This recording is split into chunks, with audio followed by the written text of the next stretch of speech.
Once again dear friends in your favorite YouTube channel English with Ajit Yewale.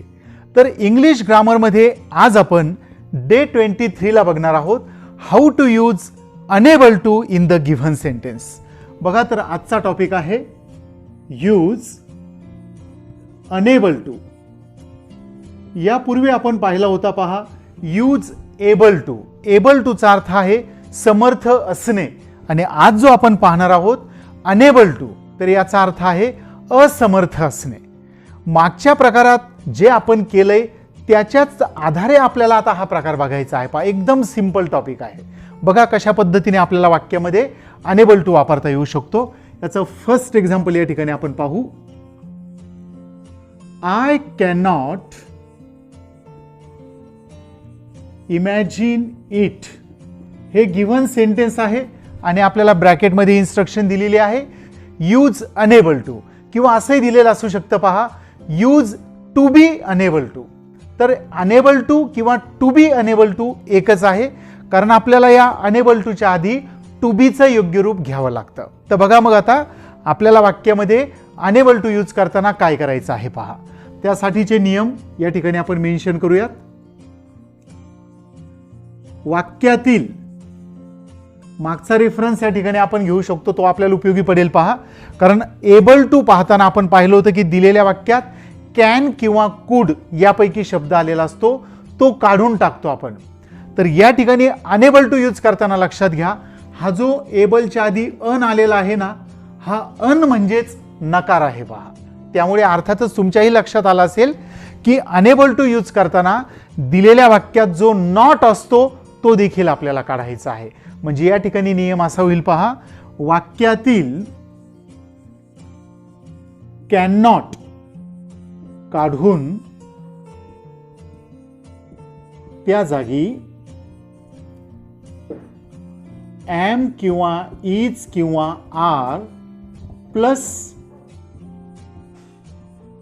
Unable to लिहावा. बघा काय करायचं आहे वाक्यातील कॅन नॉट. बघा कॅन नॉट ऐवजी त्याचं संक्षिप्त रूप ॲब्रिव्हिएशन सुद्धा असू शकतं पहा कांट. कॅन नॉट आणि कांट एकच आहे तुम्हाला माहितीच आहे पहा.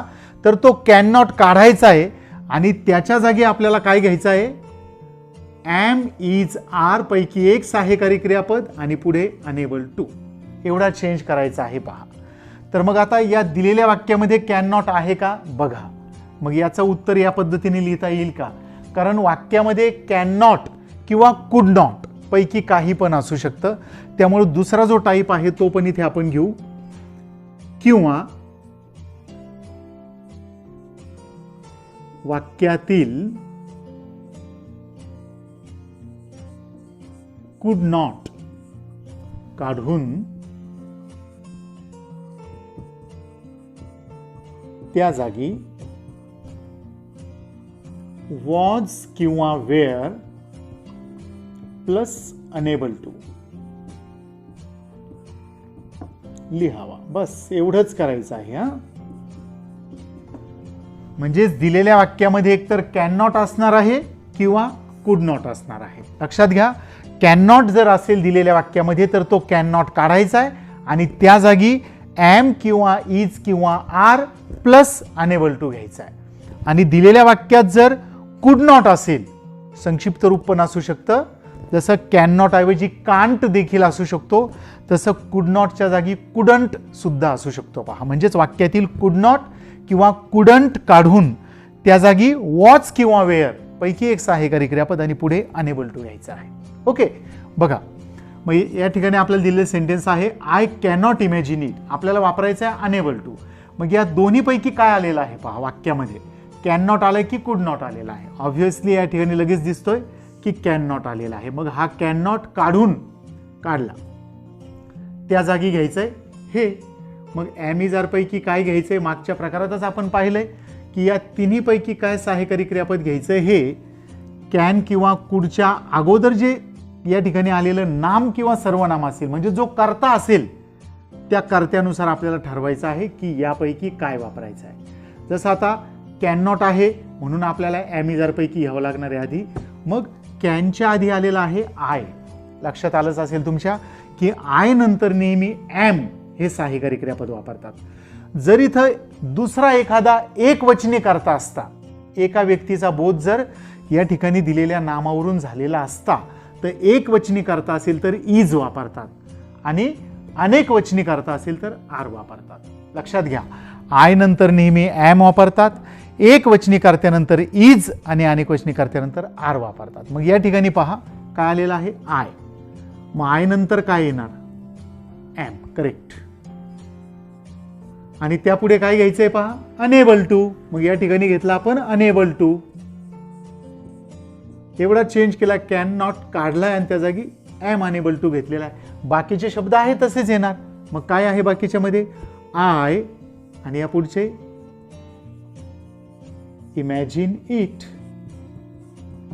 झाले उत्तर. I am unable to imagine it. बघा, शब्द जरी वेगवेगळे दिसत असतील तरी वाक्याचा अर्थ मात्र बदललेला नाहीये.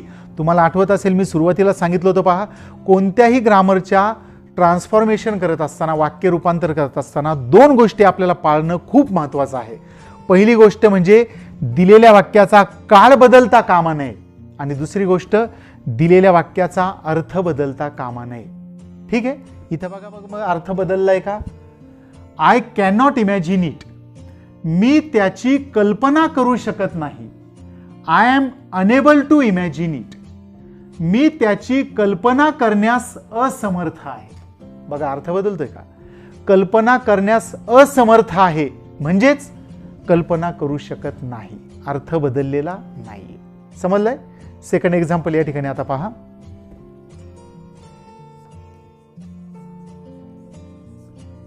मेरी could not complete her homework in time. वाक्य किती मोठं असू द्या, काही फरक पडणार नाही. हा, आपल्याला वापरायचं आहे अनेबल टू. मग काय करणार आहात? या दोन्हीपैकी एका नियमाचा वापर करावा लागेल. वाक्यात कॅन नॉट आहे की कुड नॉट आहे त्यानुसार आपल्याला मग यापैकी काय वापरायचं ते ठरेल. बघा, मेरी कुड not complete her homework in time. काय आलेलं आहे? कुड नॉट. मग इथे काय दिलेलं आहे? कुड नॉट जर आला तर कुड नॉट काढून मग हा कुड नॉट काढलाय आणि त्या जागी काय घ्यायचंय आता? वॉच किंवा वेअर पैकी एक सहाय्यकारी क्रियापद आणि पुढे अनेबल टू घ्यायचं आहे. मग वॉज आणि वेअर पैकी कसं वापरणार सांगायची गरज नाहीये. तरीही पुन्हा एकदा तुम्हाला आठवण करून देतो की या अगोदर जो कर्ता आलेला आहे तो एक वचनी असेल तर वॉज घ्यायचा आहे आणि अनेक वचनी कर्ता असेल तर वेअर वापरायचा आहे. मग बघा, कुडच्या आधी आलेला मेरी. मेरी एक वचनी स्त्रीवाचक नाम आहे. मग एक वचनी कर्ता आहे म्हणून वॉज किंवा वेअर पैकी येणार आहे वॉज. आणि त्यापुढे अनेबल टू. बस, कुड नॉटच्या जागी आला वॉज अनेबल टू. बाकीचे शब्द तसेच येतील. मग बाकीच्या शब्दांमध्ये काय आहे? मेरी कुड नॉटच्या जागी वॉज अनेबल टू घेतला, पुढचे वाद तसाच येणार आहे. Complete her homework in time. Okay, बघा आता, Mary was unable to complete her homework in time. समजलंय का? लक्षात आलंय? सिंपल आहे ना? काय केलंय? कॅन नॉट काढून त्या जागी am is are unable to किंवा कुड नॉट काढून त्या जागी वॉज वेअर अनेबल टू. इतकं सिंपल आहे. आता नेक्स्ट एक्झाम्पल पाहू आणि अर्थातच प्रत्येक एक्झाम्पलमधून काहीतरी शिकायला मिळतंय, त्यामुळे शेवटपर्यंत व्हिडिओ पाहायचा आहे आपल्याला. नेक्स्ट सेंटेन्स पाहतो. Number 3. Hari can not swim in the well. Okay, आपल्याला वापरायचं आहे अनेबल टू. काय करायचं? या दोन्हीपैकी काहीतरी आलेलं असणार आहे वाक्यात. कॅन नॉट आलाय की कुड नॉट आलाय? बघा, कॅन नॉट आलेला आहे. मग हा कॅन नॉट काढला, त्या जागी घ्यायचंय am is are unable to. मग एम इज आर पैकी काय येणार आहे? करता बघा, हरी एक वचनी आहे म्हणून काय येणार? इज. मगाशी पहा, आय होता म्हणून त्यानंतर काय आला? एम. आता या ठिकाणी हरी हा एकवचनी कर्ता आहे, म्हणून am is are पैकी काय येणार आहे? इज. आणि त्यापुढे येईल अनेबल टू. एवढाच बदल झालाय. कॅन नॉट काढून इज अनेबल टू घेतला. हे पहा, कॅन नॉट काढून इज अनेबल टू घेतला. जर या ठिकाणी आय असता तर आपण घेतला असता इथं एम अनेबल टू. जर इथं अनेक वचनी करता असता तर आपण घेतला असता आर अनेबल टू. म्हणजे एम इज आर पैकी योग्य ते इथं दिलेल्या कर्त्यानुसार आपल्याला निवडायचं आहे. ठीक आहे. कॅन नॉटच्या जागी इज अनेबल टू घेतलेल्या बाकीचे शब्द तसेच. हरी इज अनेबल टू, पुढचा भाग, swim in the well. Okay. Hari is unable to swim in the well. समजलंय ना? सिंपल आहे ना? पुढचं पहा. We can't neglect the fact. बघा बरं, जमतंय का? We can't neglect the fact. बघा इथं काय आलेलं आहे? कॅन नॉट, कुड नॉट पैकी काय दिसतोय? We can't neglect the fact. Can not, could not नाहीये. अशा वेळेस बघा, कॅन नॉटचं संक्षिप्त रूप कांट असू शकतं किंवा कुड नॉटचं संक्षिप्त रूप कुडंट असू शकतं. मग या ठिकाणी दिसतंय का काही? येस, कांट आलेला आहे. मग हा कांट आणि कॅन नॉट एकच आहे. मग हा कांट काढलाय आणि त्या जागी घ्यायचा आहे am is are unable to. काय येईल बघा बरं? एम अनेबल टू येणार, इज अनेबल टू येणार की आर अनेबल टू येणार? या ठिकाणी कांटच्या जागी. कशावर अवलंबून आहे? अर्थातच कर्त्यावर, त्या आधी आलेल्या नामावर. काय आहे? वी. मग बघा, आय असेल तर एम येतो, एक वचनी असेल तर इज येतो, आणि वी हा किती वचनी बघा. शब्द जरी एकच असला तरी त्याचा अर्थ काय होतो तो बघा. वी म्हणजे काय? आम्ही. आम्ही म्हणजे किती जण आहेत?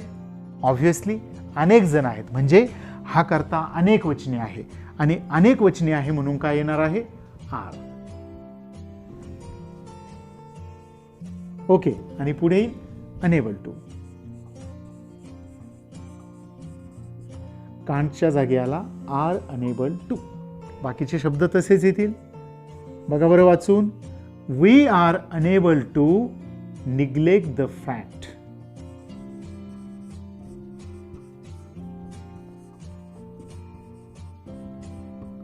जमतंय ना? जमायलाच पाहिजे, कारण तितकं सिंपल आहे ते. अवघड अजिबात काहीही नाहीये यामध्ये. नेक्स्ट एक्झाम्पल पहा.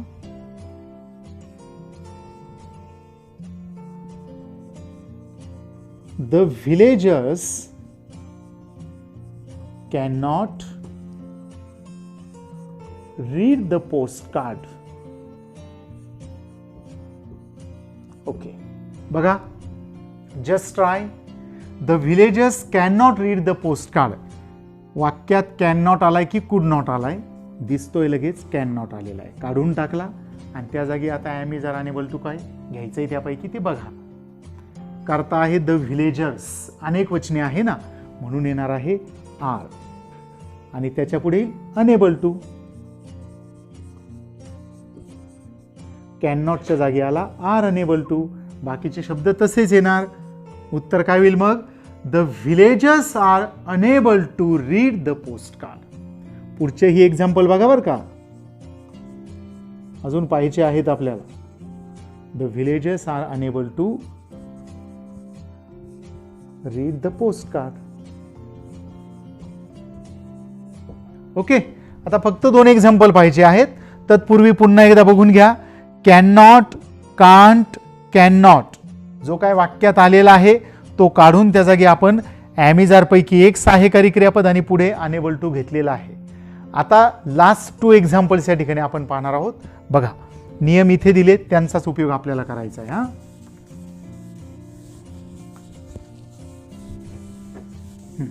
Example number 6.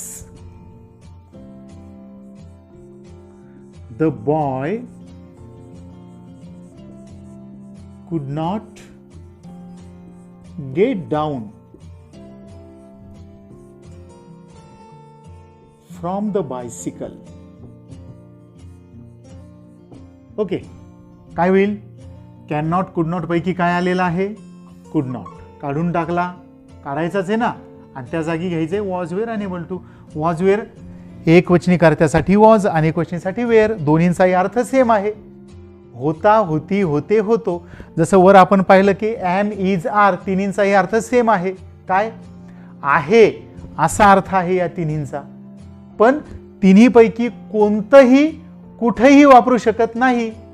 For that there are certain rules. Where to use am, where to use is and where to use are. यापैकी कोणतं कुठं वापरायचं यासाठी जो नियम आहे मागेच आपण पाहिलाय की आय नंतर एम, एकवचनी कर्त्यानंतर इज आणि अनेकवचनी कर्त्यानंतर आर. त्याचप्रमाणे वॉज आणि वेअर दोन्हींचा अर्थ सेम आहे, पण वॉज हा एकवचनी कर्त्यानंतर घेतात आणि वेअर हा अनेकवचनी कर्त्यानंतर घेतात. मग इथे जो कुड नॉट आपण काढलाय त्या जागी वॉज वेअर घेताना ते आधी आलेला कर्ता पहा, द बॉय. किती वचने? The boy. हे दोन शब्द आहे म्हणून अनेकवचनी का? नाही. त्याचा अर्थ बघा. जसं यापूर्वी पण आपण पाहिलं की वी हा शब्द वाक्यात होता. वी दिसताना एकच शब्द आहे पण तरीही अनेकवचने आहे. का? कारण त्याचा अर्थ विचारात घेऊन मग ठरवा तो एका व्यक्तीचा बोध करणारा शब्द आहे की अनेक व्यक्तींचा. जसं वी शब्द जरी एक दिसतोय तरी वीचा अर्थ होतो आम्ही, आणि आम्ही मधून अनेकांचा बोध होतो. ऑब्व्हियसली वी हे प्लुरल आहे, अनेकवचनी आहे, म्हणून आपण वी नंतर काय घेतला होता? आर घेतला होता. मग इथे द बॉय, तो मुलगा, एकच वचनी आहे म्हणून काय येणार आहे? वॉज. आणि त्यापुढे अनेबल टू. म्हणजेच काय केलंय? कुड नॉट काढून त्या जागी घेतलाय वॉज अनेबल टू. बाकीचे शब्द तसेच येतील. काय होईल मग? सुरुवातीला द बॉय घेतला, कुड नॉटच्या जागी घेतला वॉज अनेबल टू, आणि पुढचे शब्द तसेच येतील. Get down from the bicycle. Okay. The boy was unable to get down from the bicycle. Okay. आता लास्ट एक्झाम्पल पहा.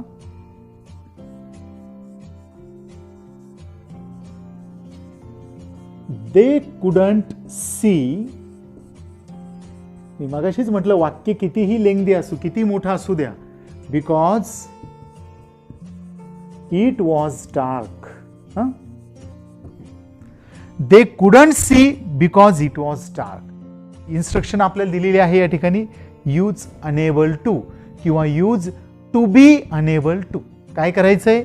कॅन नॉट किंवा कुड नॉट पैकी जो आलाय तो काढायचा आहे. काय दिसतोय वाक्यामध्ये? दे couldn't see because it was dark.